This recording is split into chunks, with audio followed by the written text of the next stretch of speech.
Tá, agora eu vou começar. Uhum. Olá, sejam bem-vindos a mais um episódio do Hipótese Narrativa, podcast do Carreira Literária. Eu sou a Andressa Tabazinski. E eu sou a Flávia de Arte. E aí, Flávia? Hoje vamos conversar sobre o quê?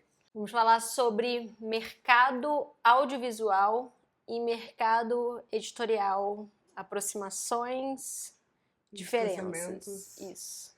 E por que a gente vai falar sobre isso hoje? Primeiro, porque está chegando a nossa Masterclass. Seu livro pode virar filme? Tudo que o escritor precisa saber sobre adaptação para o audiovisual. Uma Masterclass que vai acontecer no dia 12 de agosto, oferecido pelo Carreira Literária em parceria com a roteirista e produtora audiovisual Patrícia Oriolo. Então a gente vai deixar o link aqui na descrição do vídeo para quem quiser se inscrever. O precinho é simbólico, R$ 57.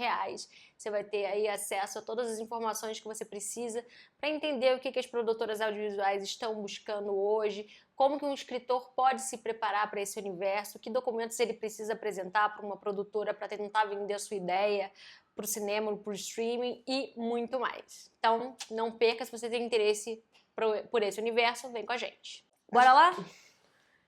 Acho que esse é um papo legal pra gente ter hoje, né? Porque são mercados que são muito próximos em questão temática, né? O universo parece ser muito próximo, ao mesmo tempo que eles são totalmente diferentes.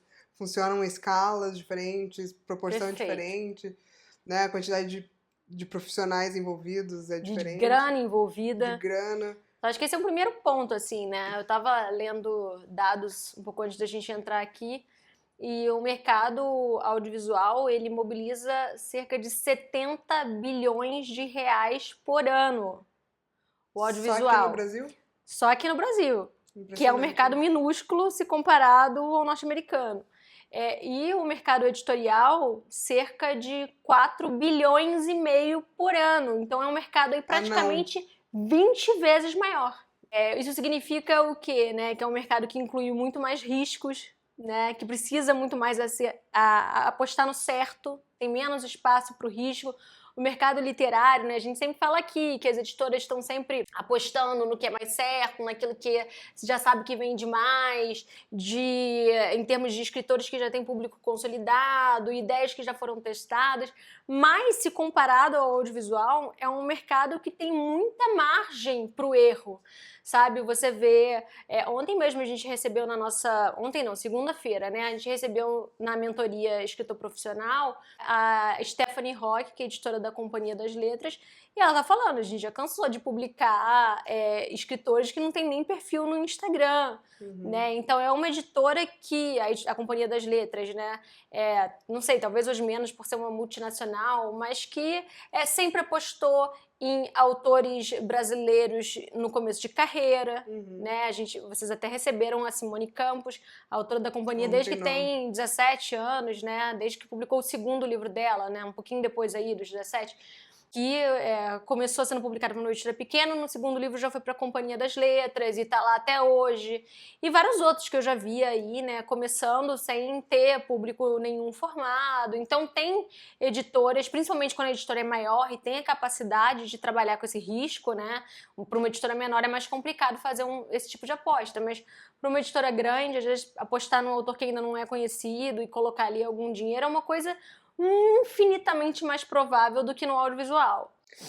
Porque os riscos são muito menores, né? Bem ou mal,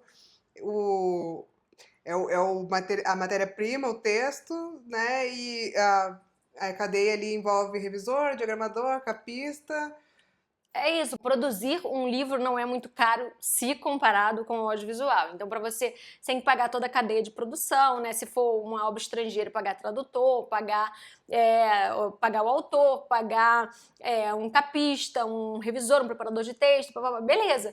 Mas vamos colocar aí um livro que não seja tradução, né? Você vai investir aí para produzir uma tiragem de 2.000, 2.500 exemplares, que é a média de um autor iniciante que esteja sendo publicado por uma editora grande, você vai gastar aí R$20.000, né, entre remunerar toda a cadeia, incluindo o autor, né, se tiver algum adiantamento, e imprimir o livro, você vai gastar aí 20 mil reais. Aí, claro, o maior valor aí, se você realmente for apostar forte, vai ser no marketing. Né? Mas vamos colocar aí, você vai gastar 50 mil reais para fazer um marketing bem legal, assim, né? Dá para pagar influenciador, para enviar para jornalistas, críticos, né? Pessoas relevantes dentro do meio. Então você vai ganhar aí 70 mil, 100 mil reais para produzir um livro de uma tiragem pequena, né? Não tô falando livros aí que saem com 100 mil exemplares de um autor já conhecido, como uma Carla Madeira. Não, não é isso. Mas você fala de um autor que tá começando, que você esteja apostando, pô, um orçamento de 50, de 100 mil reais, é um orçamento gigantesco, sabe? E ainda assim, é um mercado que funciona sempre no baixo risco, né? A editora aposta... A editora é que mais assume riscos, né? O resto da cadeia, as livrarias, tudo... Acho que é um dos únicos mercados do varejo que trabalham com consignação, então risco zero para os lojistas. Né? Ficam ali 60 dias com o livro para vender e aí repassar depois 50% do valor de capa. Então é um mercado assim de baixo risco, baixo custo e que talvez não mobilize também tanto, né, a população. Assim, a gente não fica tão empolgado com um livro novo quanto a gente fica com um filme. Talvez porque eles investam mais em marketing. E eu acho que é por isso que todo escritor, de certa maneira, tem o desejo de ver o seu livro, não sei se todo, mas uma grande parte dos escritores têm vontade de ver o seu livro em uma outra mídia, ver o seu livro no audiovisual. Acho que em parte tem a ver com isso, porque a gente sabe o quanto que o mercado literário ele acaba ficando bem ou mal dentro de uma bolha. Então, a própria tiragem que eu mencionei aqui, de 2.500, 3.000 exemplares, estava falando com o João, né, um produtor da Fábrica Filmes, e ele falou assim, uma vez, às vezes os autores querem que a gente analise projeto e fala, eu tenho 30 mil seguidores nas redes sociais e tal, não sei o quê. Ele, cara, pro audiovisual isso não é absolutamente nada, né? É uma outra escala, e eu acho que é por isso que tanta gente deseja ver seu filme na Netflix, numa sala de cinema, né? Não que seja fácil também você distribuir, você fazer um filme furar a bolha, né? Exatamente. O livro tem essa coisa, tem uma vida muito mais longa, né? Porque é mais fácil ele continuar percorrendo os caminhos dele, né? Às vezes vai para um sebo, você tem um pequeno estoque em casa, você vai continuar vendendo. O filme, uma hora ele pode parar de ser distribuído, né? Se nenhum streaming tiver o desejo mais de manter ele no catálogo, né? Hoje em dia quase não tem mídia física das coisas. A vida útil do filme, do audiovisual tende a ser muito mais curta. Agora, uma coisa interessante, assim, eu acho que todo autor tem um desejo, quase todo autor tem o desejo, né, de ter a sua obra adaptada para uma obra audiovisual, mas é um processo totalmente diferente, porque o audiovisual é extremamente coletivo, né? É um processo criativo de muitas cabeças. Não existe filme que não tenha muita gente envolvida. Né? Tanto é que qualquer filme que você vai assistir, você vai ver os créditos, tem dezenas, centenas, dependendo da obra, milhares de pessoas envolvidas, né? Desde a pessoa que vai segurar o microfone, quem vai fazer o tratamento depois, pós-edição, pré-produção. Então, até uma conversa que eu já tinha escutado, assim, por cima, pessoas do meu lado conversando, e depois o Thiago, numa conversa pessoal com a gente, falou, né, como que às vezes alguém que vem do audiovisual, que trabalha com roteiro, acaba migrando também para o mercado literário para conseguir viabilizar alguma obra sua, né? Porque o Thiago é roteirista há muitos anos, vive disso, trabalha com isso, mas tem dezenas de projetos totalmente engavetados, que nunca vão ver a luz do dia, porque você precisa de verba, você precisa de outras pessoas para trabalhar em cima disso. E no mercado literário, mesmo que você tenha uma publicação independente ou publique para uma editora pequena, você vai conseguir ali seus 30, 50, 100 leitores. A sua obra vai vir ao mundo. Vai vir ao né? mundo. Então, muito mais viável, muito mais fácil de vir. Eu acho que tem esse intercâmbio. Às vezes, muita gente que trabalha só com audiovisual, às vezes deseja também publicar alguma coisa no papel, né, para viabilizar suas ideias, contar suas histórias. E o contrário também, né? Pessoas que estão ali só trabalhando com o livro, só com o mercado Também literário. desejam essa capacidade de distribuição maior, né, do audiovisual, de alcance, né, de maior alcance do audiovisual. E toda essa, eu acho que esse glamour que as pessoas, né, imaginam que tem, que para quem tá nos bastidores não é bem assim, né? Mas que tem todo esse imaginário, né? Essa magia do set, essa magia de envolver muita gente. Então, assim, né? Eu fiz faculdade de... Eu queria que você contasse a sua história, eu ia falar, porque você migrou, né? Você começou numa área e terminou em outra. Exatamente, né? Então, pro pessoal que não conhece a gente aqui, pessoal, eu me formei em cinema e audiovisual na UF, né? Ali já nos muitos idos 2008, né? Me formei em 2008. E lá na faculdade de cinema a gente passa por todas essas cadeiras. Então você tem aula de roteiro, você tem aula de linguagem cinematográfica, você tem de fotografia, de técnica de som, de montagem, edição. E quando eu fui fazer meu primeiro curta, né, que foi um projeto de conclusão de uma disciplina que é direção, direção audiovisual, direção e produção audiovisual. E aí você tem que escolher ou produzir, ou dirigir, ou roteirizar um filme. No caso, eu acabei decidindo fazer meio que as três funções. Que é normal, né? Numa produção de pequeno porte, você acabar, né, assumindo mais uma função. Aí eu fui, né? Tinha uma ideia ali, fiz um roteiro. Na hora que eu fui transformar, né, em filme, aí tinha que reunir a equipe, aí eu chamei um amigo pra fazer a fotografia, que não sabia nada de fotografia. Tava estudando, tinha tido ali uma disciplina de fotografia, assim, igual a mim, mas não tinha uma formação para além disso. Não tinha experiência ainda fazendo filmes. Chamei 2 editores, mas enfim, isso é para depois das filmagens feitas. Chamei uma diretora de arte, enfim, uma equipe assim bem direção de arte, aí eu fazendo o roteiro, aí depois um outro garoto dirigindo comigo, uma amiga fazendo a produção de providenciar o aluguel dos equipamentos, a locação, a alimentação da equipe, tudo ia ser filmado em 2 dias. Cara, quando cheguei lá, assim, foi a maior frustração, porque já começa o diretor de fotografia tendo, assim, desentendendo com a câmera, não conseguia chegar naquilo, aí o timing com os autores não casava, sabe? E, enfim, né, ficou uma bela de uma porcaria. Mas assim, e essa sensação de você ter que ali ficar dirigindo, de você ter que tentar passar suas ideias, tem que tentar traduzir a ideia para cada um dos membros da equipe, sabe? Então, muita coisa que tem que ser sincronizada, né? Muita química entre todo mundo. Muita química entre todo mundo. E você tem hora pra entregar aquele equipamento, porque senão você vai pagar mais uma diária de um refletor, de um filtro de não sei o quê, de um microfone, de uma locação. Aí não tem como Tudo é dinheiro, né? Tudo é dinheiro, tudo é muito dinheiro, tudo precisa ser muito bem sincronizado, porque naquela locação, depois que passa a certa hora do dia, a fotografia já mudou, aí você tem que voltar na mesma hora se um take não deu certo. Então, assim, é um processo que, na verdade, ele é muito menos glamuroso do que as pessoas imaginam, sabe? Há muito menos, o processo criativo entra em alguns momentos ali, Exatamente. Né? Eu fico imaginando que quando você, enquanto escritor, tá ali sozinho, só com o documento de Word aberto, às vezes já é muito difícil você transportar o que tá na sua mente pro papel, né? E é só você com você mesmo. Imagina você ter que transmitir isso para outras pessoas para que elas executem por você. Exatamente, exatamente. Pessoas. Se é difícil você fazer o que você está imaginando, imagina os outros entenderem o que você está imaginando.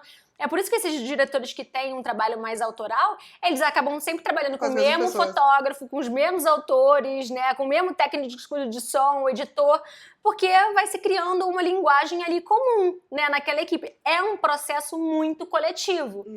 Embora a gente sempre fale aqui o quanto que, na verdade, eu acredito que a literatura também seja um processo muito coletivo. Sim. Né? É claro que a ideia de autoria é muito mais presente, porque bem ou mal depende de uma pessoa do começo ao fim do processo que vai sentar ali, escrever e até colocar um ponto final. Mas eu acho que os bons livros, a gente fala muito sobre isso aqui, eles são produzidos coletivamente no sentido de que para um livro ficar pronto, ficar redondo, você vai ter que passar por muitas leituras críticas, você vai ter que ter muita interlocução, né? Você vai ter que ter muita interlocução, né? E aí, assim, os escritores mais experientes, eles começam a ter também os seus interlocutores de confiança. Então, você sempre vai ler os meus textos. Eu nunca publicaria nenhum texto sem antes submeter a você me dar suas sugestões, eu mandar para outros amigos, leitores de confiança, mandar para o Luiz, mandar para a Bruna, né? E aí a gente vai formando, assim, os nossos pares, pessoas que a gente sabe que a gente sempre vai querer ouvir antes de Porque publicar. tem uma visão parecida com a tua, né? Um gosto parecido, né? E que vai te dar referências interessantes. Então, eu acho que assim, a literatura ainda parece dar a sensação de que não é tanto, mas eu acho que os bons livros mostram que também é um processo coletivo. Agora, no audiovisual, isso é levado até o limite. Você simplesmente não faz, por exemplo, se você não levantar grana, né? Se você não tiver ali alguém que saiba captar dinheiro. E aí é um mercado muito dependente. Sim. Né? Simplesmente não depende só de você aquilo acontecer. E uma vez que não depende só de você, muita gente pode dar pitaco, né? A obra vai se transformando muito ao longo da produção. Até a edição final ela pode ser totalmente diferente do que ela foi roteirizada, né? A tal ponto de chegar o Stephen King e dizer que odiou o Iluminado. Exato. Né? Ou então o Tropa de Elite, que era uma coisa e virou 100% outra depois da montagem. Exatamente. Essa história é até interessante da gente comentar, né? Pessoal, não sei se alguém aí... Se estão todos aí na mesma faixa etária que a gente, né? Talvez Tropa de Elite, né? Seja um filme que não seja familiar a todo mundo, embora assim, eu acho que Deixa né? eu ver que ano que é. 2007 ou 2007, caramba. 2007, Você né? nem tava formado ainda.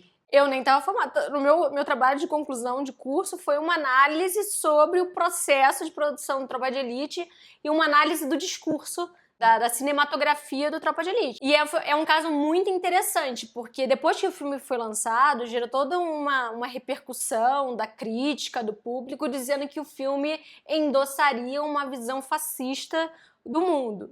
Por quê? O que aconteceu ali? Inicialmente, o filme foi concebido, né, no roteiro de adaptação do livro, né? Lembrando que Tropa de Elite é uma adaptação. É uma adaptação do Elite da Tropa, que é um livro do Rodrigo Pimentel, que foi um policial do BOPE, né? Enfim.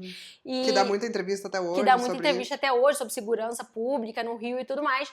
E quando esse livro foi adaptado, o roteiro dele previa que um dos policiais, que era o Matias, fosse o narrador do filme. O protagonista, né? Fosse o protagonista narrador do filme. Quando eles filmaram, na hora que foram montar, o editor falou, olha, não monta o filme.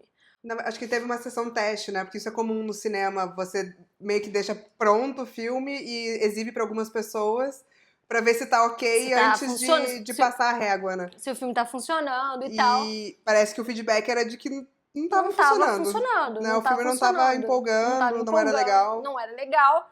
E aí... Só que tudo já filmado. Tudo já filmado. E aí é isso, né? Não tem como filmar de novo, porque não tem mais grana. O orçamento foi aquele. Na época, se não me engano, foi em torno de 10 milhões pra produzir o Tropa de Elite. Acabou aquele dinheiro. Tinha dinheiro ali só pra finalização e tal, pro marketing. Não tem. Ou você engaveta o projeto, ou você dá um jeito. E aí foi o que eles fizeram. Então, o Wagner Moura tinha poucas cenas, né? Ele era um personagem bem secundário. Não, bem secundário não, mas não era o protagonista, né? Mas ele tinha menos cenas do que ele tinha o Matias. Ali, só que tinha um carisma que chamou a atenção do público, né? É um ator muito mais capacitado, né? O outro ator, eu acho que era um ator que estava começando, né? Alguma coisa assim. Então, o pessoal ali ia ver, cara, não, aqui tem um potencial. E se a gente tentar mudar, fizer uma voz em off toda aqui do Capitão Nascimento narrando. E aí, nisso... De fato, né? E desmontaram todo o filme e remontaram ele inteiro, né? Remontaram ele inteiro com as cenas que já tinham sido gravadas. Não sei se chegou a gravar alguma coisa ou outra depois. Não, diz que foi tudo em sala de edição. E diz que eu já vi entrevistas deles falando sobre isso. Diz que foi uma loucura, assim. 3 meses de trabalho, não sei quantos meses, mas trabalho muito intenso de contar outra história em cima do que já tinha sido gravado. E aí, o que aconteceu, né? Não sei se o pessoal aí lembra do filme, mas a versão, né, que a gente conhece, é toda narrada, então, pelo personagem do Wagner Moura, que é o Capitão Nascimento, que é um policial do BOPE que tá no seu limite ali, tendo várias crises de pânico por conta do estresse da profissão. Um cara que, como a maior parte dos policiais que fazem parte do BOPE, né, do Batalhão de Operações Especiais, acredita em toda essa cartilha de bandido bom é bandido morto, que não hesitava em praticar tortura para poder prender traficantes. Era aquele típico, os fins justificam os meios. Os fins justificam os meios, usuários de droga e tal, e não sei o quê. E eles tinham ali uma espécie de alvo, né, que o filme tem uma crítica forte a isso, ao estudante da Zona Sul, né, da Zona Sul carioca, que consome droga e, consequentemente, alimenta o tráfico. Mas você sabe ali que, bem ou mal, isso é um pedacinho só do problema. E eles acabam dando uma atenção, talvez, grande demais para essa parte do problema. Então, o foco maior do filme anteriormente era o arco de ruína do Matias, né? Que ia entrar como um cara idealista, querendo fazer o melhor, estudioso, entra na polícia e aí a degradação dele se tornando um policial violento, né? Fascista. Isso tá no filme, mas sob a ótica da narração do Capitão Nascimento. Exatamente. Né? E observando outras coisas. Então acaba não sendo o único principal arco, né, do filme. Exatamente. E aí o principal arco passa a ser do Capitão Nascimento, que é o cara que tem esse discurso, né, de vamos prender os consumidores de droga e o traficante, os fins justificam os meios. E você acaba ali humanizando, né, talvez demasiadamente, dando muita voz a um cara que tem sim uma visão de mundo fascista. Então, né, gerou toda essa discussão. E aí, o que é válido? Você dá voz para um fascista? Você dá voz para um nazista? Você dá voz para um torturador? Porque bem ou mal é o que acaba você fazendo no filme. E ele é um personagem que ele é muito carismático, né? Pelo próprio carisma do Wagner Moura, que ele consegue imprimir. O filme humaniza pra caramba ele, porque mostra que ele tá tendo as crises de pânico, que ele tá em crise em casa, que ele tá preocupado com o nascimento do filho. Que apesar dele ser ultra violento, né, torturador, o objetivo dele é a segurança da cidade. Né? Ele não tá fazendo isso, a princípio, pelo mal e sim pelo bem, né? Então, acabou que o filme foi um mega sucesso, porque, enfim, muito bem atuado, montado, dirigido, é um filme que empolga, mas gerou todo um problema, porque as pessoas se identificaram muito com o Capitão Nascimento, né? Tanto é que parece que aumentou em 400% a procura as pessoas se alistando no BOPE. Se alistando no BOPE. E eu acho que a intenção do filme, a princípio, né, era mostrar a queda de uma pessoa, né? Entrar no BOPE e se transformar num certo monstro. Exato. E aí, acho que muitas pessoas ainda assistem o filme dessa forma, mas muitas pessoas não. Ele teve que fazer o Tropa de Elite 2 pra meio que consertar isso, fazer uma meia-culpa ali, igual exatamente. o Coringa e o Coringa 2 ali. De complexificar, né? De tirar ele desse lugar meio heroicizante que acabou ficando e colocar ele como alguém que acaba saindo do BOPE depois e tendo uma tomada de consciência que não tem no primeiro filme. Então isso é muito interessante pra gente pensar o quanto que quando um filme vai pro audiovisual, passa por tanta gente, por tantos processos e de maneira tão dependente de um orçamento, que você acaba Às vezes compromete a mensagem. Pode comprometer a mensagem, você pode fazer. Por isso que a gente chama, né, mais do que de adaptação, de releitura. Você tá fazendo uma releitura de uma obra. Você não tá ali se propondo a transpor de forma fiel o que tá dito ali no livro. Então, acho que é interessante a gente pensar isso. O quanto que existem muitas mãos trabalhando, né, num filme, muitas cabeças trabalhando num filme. Depende, o risco é muito alto, então se aquilo não der certo, o prejuízo é muito grande. Uma produção brasileira aí tem entre 10 e 40 milhões de reais. As norte-americanas podem chegar a $1 bilhão, a 500 milhões de dólares, você imagina. Assim. É tudo que o mercado editorial movimenta dentro de um ano inteiro, né? Se a gente pegar assim para ter de comparação. Consequentemente também o risco que você pode correr é menor. Acho que por isso você tem tão poucas produções independentes, autorais. Se você pegar a lista assim dos filmes do audiovisual brasileiro, filmes e séries do audiovisual brasileiro dos últimos anos, assim, que fizeram mais sucesso, todos eles são o quê? É o Nosso Lar, lá do Chico Xavier, a biografia do Edir Macedo, o Bom Dia Verônica, do Rafael Monte, que é um nome gigante, são filmes da Globo Filmes com atrizes, atores globais. Então, a adaptação da Turma da Mônica, do livro da Thalita Rebouças, não sai muito daquilo que já funciona. Sim. Né? Claro, você tem um cinema independente, mas que é muito menor em termos de número. E de alcance, né? Aí sofre das mesmas dores que o mercado editorial, né? Que o mercado literário. Então, né, é isso. São mercados que eles têm algo de muito parecido, porque os dois são mercados de narrativas, né? São narrativas, são histórias, mas para você viabilizar um livro e você viabilizar um filme são coisas muito diferentes. Agora, acho que tem algo também em comum que me chama atenção, é o quanto que ainda, tanto o mercado editorial quanto o mercado cinematográfico ainda são colonialistas, né? Ainda são predominantemente consumidores de obras estrangeiras e exportam pouco, né, as suas próprias narrativas. Eu lembro que a gente fez um podcast sobre futebol, literatura, mercado audiovisual. Acho que foi o episódio 1, né?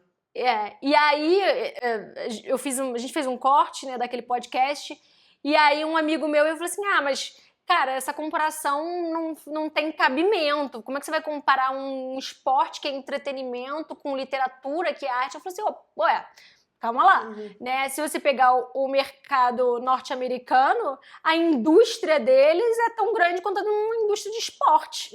Por que você não pode considerar uma narrativa entretenimento, né? Aí é um preconceito seu também. E encarar isso como um mercado, como uma indústria, né? Que gera muito emprego, que merece também ter um espaço. Acho que você até estava procurando dados, né, sobre isso, que o mercado audiovisual brasileiro, mesmo sendo pequeno e dependendo muito de verba, assim, que às vezes não tem, gera muito emprego. Muito emprego. O pessoal às vezes gosta de pintar isso como só gasto, né? Mas não. Se reflete em emprego. Só o mercado audiovisual, assim, no ano passado ou no retrasado, gerou em torno de 600 mil empregos. Isso é mais do que a indústria automobilística gera. Impressionante, né? É impressionante. Então o pessoal que fica, porque Lei Rouanet, né? Não, esse investimento ele retorna 2, 3 vezes mais em geração de empregos, movimento de economia, aquecimento da indústria. Então, não é bem assim, né? É uma política pública, né? Você pensar se vale a pena ou não investir. O Hollywood não tá ali só por interesses privados, né? É do interesse do Estado americano ser uma potência cultural, né? Exportar a sua cultura. Exatamente. É o tal do soft power, que é super importante para eles, né? Exatamente. Então, não é só bonitinho, ou só porque tem muito dinheiro privado, dá muita grana. Hollywood funciona à base de muito dinheiro público também, abatimento de impostos, eles gravam, existem meio que estados sede, assim, né, tem no Canadá, tem no estado da Geórgia, tem alguns locais que tem muito abono de impostos, então é onde eles vão lá gravar. Então tem muito dinheiro privado lá, porque já é uma indústria que movimenta muito dinheiro, mas tem muito... Isso, tem investimento Estado, público, né? mas que se reflete em emprego, consequentemente em aumento de renda e em poder de consumo. Exato. Né, dessas pessoas que estão empregadas. Então, é sim um investimento muito importante que tem que ter, sim, né, um componente ali, tem que compor o orçamento público. Mas aí a gente já falou bastante sobre as diferenças, né, dos dois mercados, mas eles também andam muito juntos e parece que cada vez mais, né, vão se alimentar. Porque todos os dois vivem das narrativas, das histórias, né? São dois mercados que contam histórias. E a gente sabe que cada vez mais os filmes querem se basear em livros, né? A indústria audiovisual quer adaptar livros. Eu fiz até um corte no Instagram essa semana passada, falando sobre um dos sócios da Boutique Filmes, né, que a gente até teve no Rio de Si, com algumas das meninas que trabalham lá, e um dos sócios falou isso, que desde 2019 que a estratégia da empresa é investir em obras literárias. Por quê? E aí eu acho que tem vários fatores. Um deles é o que o livro acho que tem de mais maravilhoso, incrível, que é essa coisa dele poder ser pensado no longo prazo, você poder ter mais riscos. Então o mercado literário, editorial, acaba funcionando como uma espécie de laboratório, teste das narrativas que funcionam. Então quando um produtor audiovisual pega um livro, a chance daquela história ser boa, ser potente, gerar identificação, gerar debate público, é maior do que simplesmente pegar um projeto original que está nascendo hoje, porque aquela ideia ela já foi testada.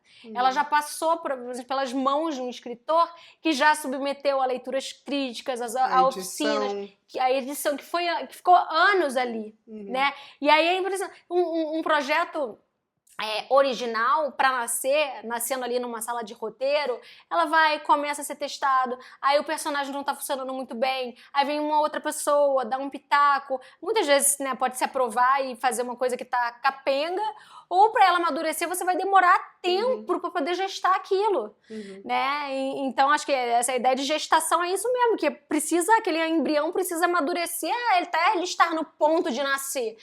No mercado editorial já passou por esse tempo, né, de maturação da ideia, dos personagens, do universo. Até um teste de mercado, né? Ver como que o livro vendeu, ver qual como foi que a o livro recepção. vendeu.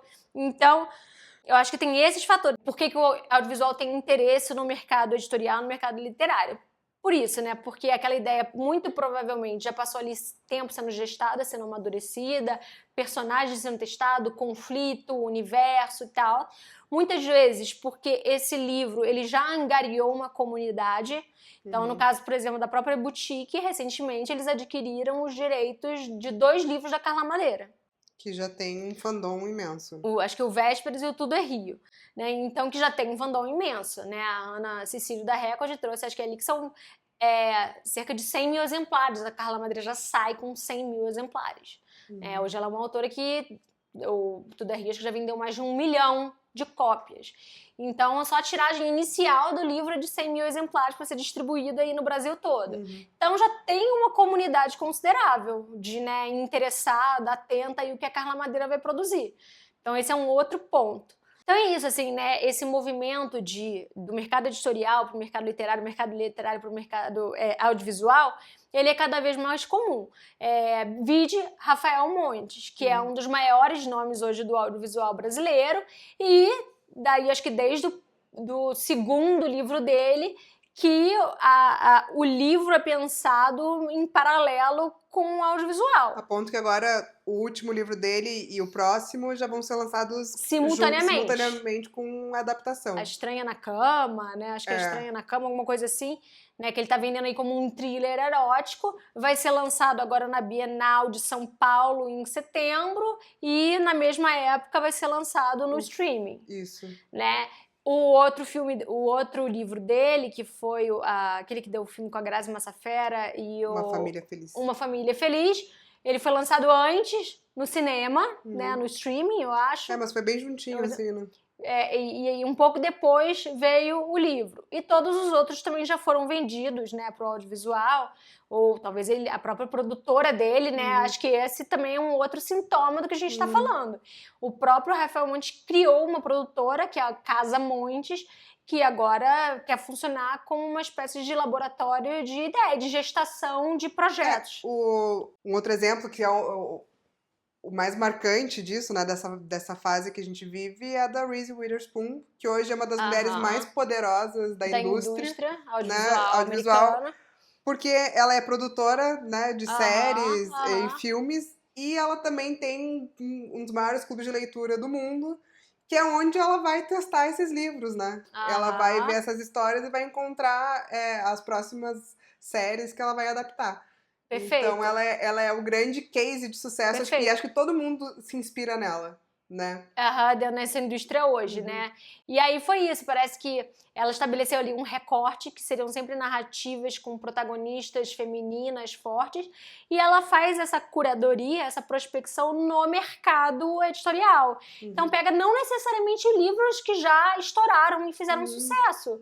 Muitas vezes livros que estão ali circulando ainda, né, dentro de espaços menores, num circuito menor. Que ela vai fazer virar um sucesso. Mas que ela vai fazer virar um sucesso. Ela viu ali o potencial naquela narrativa, pega e ela compra os direitos de adaptação, né? Compra os direitos de adaptação do livro.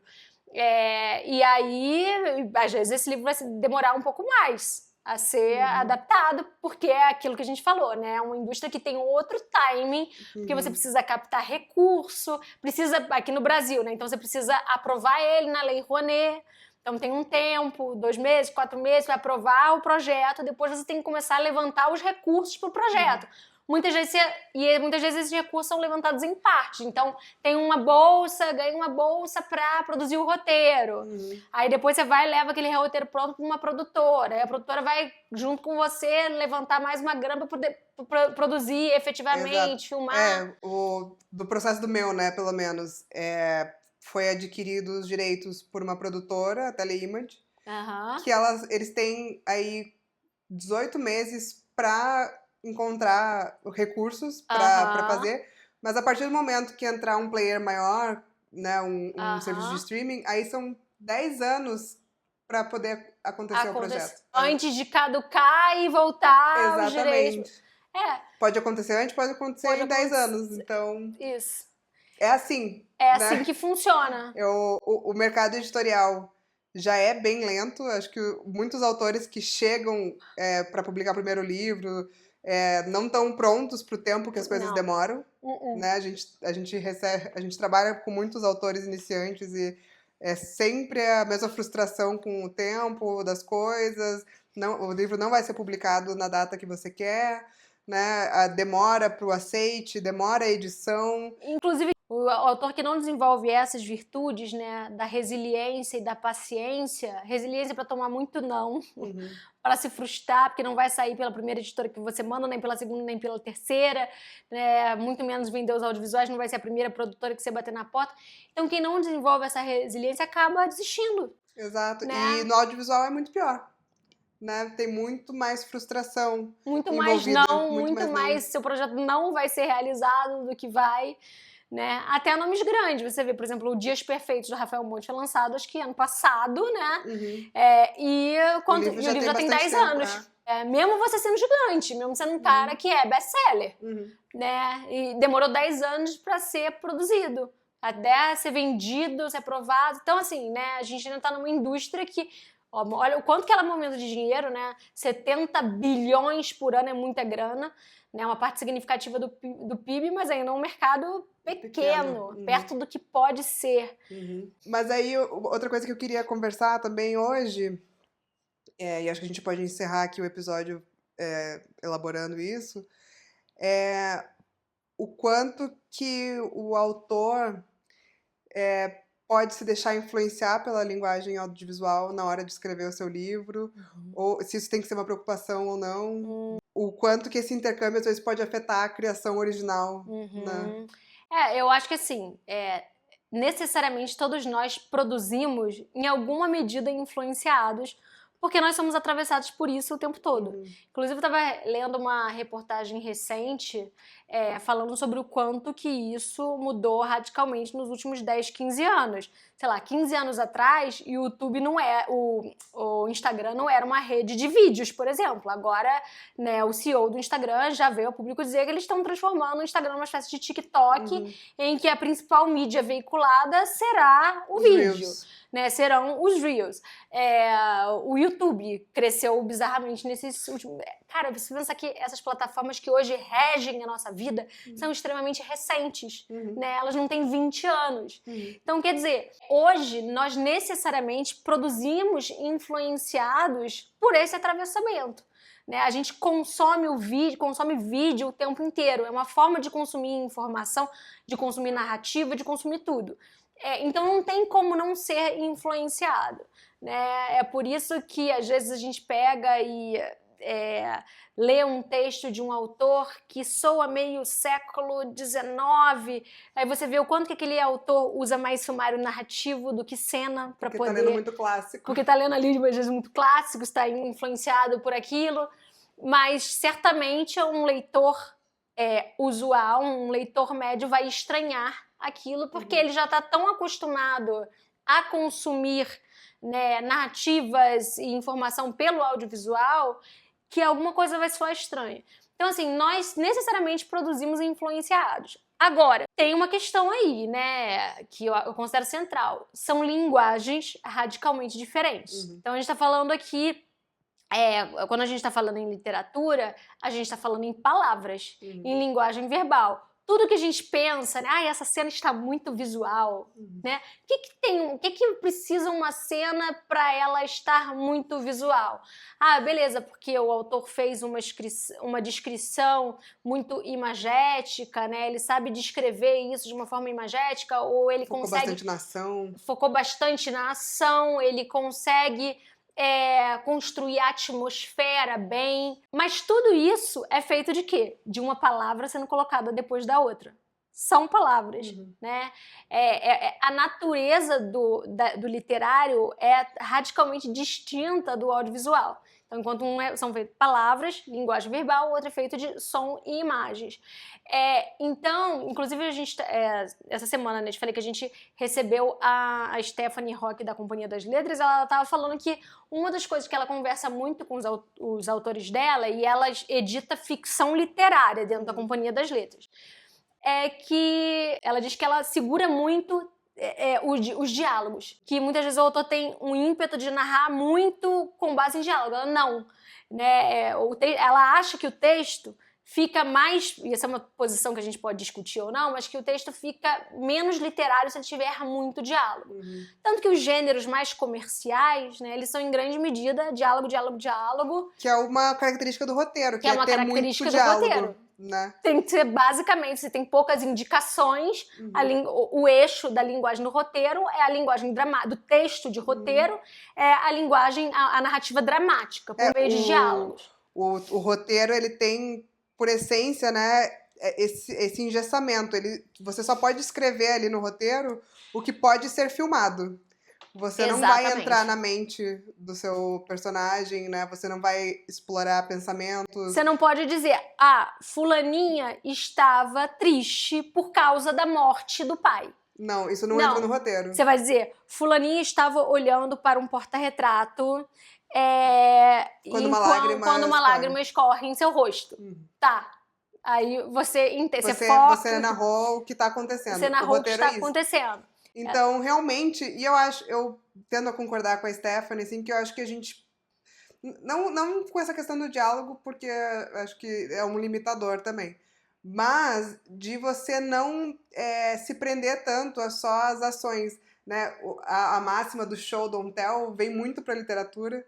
É uma coisa do audiovisual, né? Você tem que mostrar e não contar.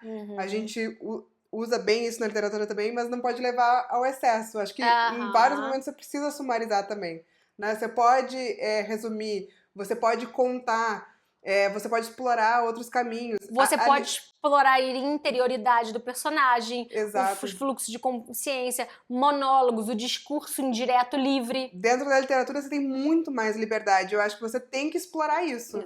Né? Você tem que trabalhar dentro dessa liberdade. Uma coisa interessante, o George Martin começou a escrever as Crônicas de Gelo e Fogo. Ele veio do audiovisual primeiro e ele se sentia muito limitado por conta de questões orçamentárias, né, de não poder trabalhar nos roteiros as histórias que ele queria trabalhar.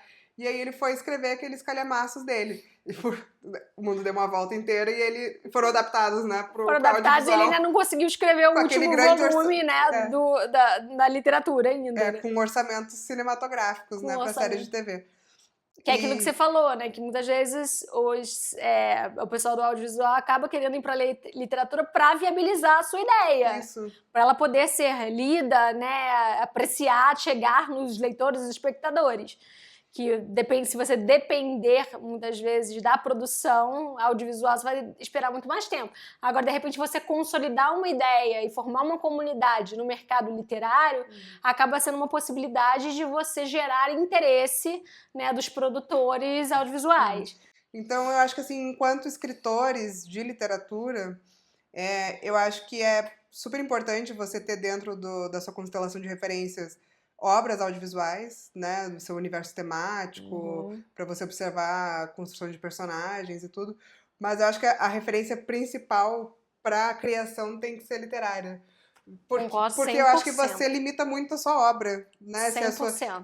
e dá para perceber quando o leitor, o escritor só tem referências visuais. Dá para perceber muito.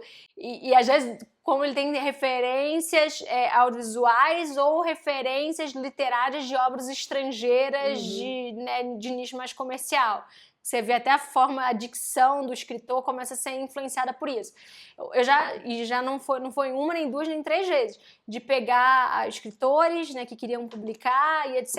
E na hora que começa a conversar, perguntar as referências literárias do autor, ele cita séries, ele cita filmes, mas ele sabe citar pouquíssimas referências literárias. Ele fala assim, ó, para tudo. Vamos começar a ler mais. Vamos começar a ler mais. Tem que começar a ler mais. E ler escritores literários, ler clássicos, não só, né, escritores comerciais, escritores que de repente já estão escrevendo escrevendo literatura numa dicção própria do audiovisual. Porque quando você for adaptar essa obra, né, as mudanças vão ser feitas, né? Acho que você não pode esperar que a adaptação de da sua obra, né, do seu livro, seja um copia-cola, né? Você vai pegar capítulo a capítulo e vai montando as cenas. Até porque não vai seria ser impossível. assim que vai acontecer. Então, eu acho que... Mas isso tudo a gente vai conversar bastante na Masterclass, né, da Patrícia. Isso, exatamente. Esse vai ser o grande enfoque da Masterclass. Falar sobre essas diferenças entre a linguagem audiovisual e a linguagem literária e o que você precisa para fazer essa transposição. Né? Então, o que é? Por exemplo, sei lá, se a gente pensar nas adaptações que a gente gosta, né? O Laranja Mecânica, que eu citei, cara, é uma obra de recriação ali, sem sombra de dúvidas, mas que ele consegue transmitir ali visualmente, audiovisualmente, na minha opinião, a essência da obra, que é o quê? Uma obra sobre violência, uma obra sobre como a violência perpassa todas as esferas da nossa vida social. Ela é praticada pelo Estado, ela é praticada pelos indivíduos, ela é praticada pelas instituições. Ele pega essa violência e ele consegue trazer essa violência visualmente de uma forma, cara, que tem uma força. Quando ele, né, toda a visualidade, né, aqueles garotos, né, vestidos de branco, aquela coisa de tomar o leite, com a referência ao nazismo, aquela maquiagem. Então, assim, como que o cara conseguiu transpor, né, a essência da obra, do livro, da obra literária ali para as telas, para uma outra linguagem. Então, o trabalho você precisa conhecer muito bem aquela linguagem para a qual você está fazendo uma adaptação. Né? Então, se você for escrever... Da mesma maneira que hoje existe isso, escritores que são pagos para fazer uma versão literária de um determinado filme que foi sucesso. Então, tem um autor, inclusive, que é um querido, assim, o Luiz Biagioni, que escreveu um ótimo filme chamado Elvis e Madonna, que foi primeiro lançado em filme. O filme é muito gostoso. Ele escreveu, o diretor convidou ele para escrever o livro daquele filme. Legal. Tem que ser feito por um escritor. Né? Como é que ele vai transpor aquilo, o conflito do personagem? Então, para você transpor um conflito de um personagem que está sofrendo sei lá, pela escolha sexual dele, enquanto que no audiovisual você precisa mostrar, você precisa criar uma cena que consiga dar conta daquilo, explorar o silêncio, explorar a iluminação, usar outros recursos, o né? espaço fora de câmera, enfim. Ali você vai precisar usar o fluxo de consciência, você vai precisar usar a descrição, colocar a sua atenção num determinado detalhe. Então, assim, são linguagens que funcionam de forma completamente diferente. Tem em comum o fato de ambos estarem contando histórias, mas a forma muda completamente. Então, em grande medida, a Masterclass vai ser sobre isso. Sobre como fazer essa adaptação, né? Como olhar para um meio, como olhar para outro. Vai dar muitos exemplos aí, e como é uma pessoa que está dentro dessa indústria, trabalhando, inclusive ela é escritora também, está escrevendo um romance, mas como é uma pessoa que está dentro dessa indústria audiovisual, vai poder trazer informações práticas e mostrar isso para quem está acompanhando a aula, ou seja, como você prepara uma pré-bíblia, como que você faz uma logline, como você escreve uma sinopse expandida, como que você justifica um projeto para o audiovisual. Então, fazer todos aqueles pitch decks que a gente levou para o Rio2C. Então, vai mostrar para os alunos como que faz isso, vai trazer dados, números desse mercado, como chegar nas produtoras. Então, vai ser tanto uma aula sobre linguagem, né, as diferenças principais entre a literária e a audiovisual, quanto uma aula prática sobre como se colocar nessa indústria, como entender, né, os movimentos que cada mercado está fazendo e se posicionar nele. Então, para quem tem interesse nisso, para quem sonha em ver um dia sua obra adaptada, em chegar num streaming, vender para uma produtora, ou simplesmente se interessa por essas linguagens, certamente vai ajudar você pensar ainda com mais profundidade a literatura, né? A partir do momento que você se coloca em comparação com uma outra linguagem diferente. Então, para quem também está só interessado em escrever melhor, em contar, né, falar sobre narrativas, também vai ser uma baita de uma aula. Então é isso, né? Vamos, se inscrevam aqui, link está aqui na descrição. A gente fica por aqui e até o próximo Hipótese Narrativa. Beijos!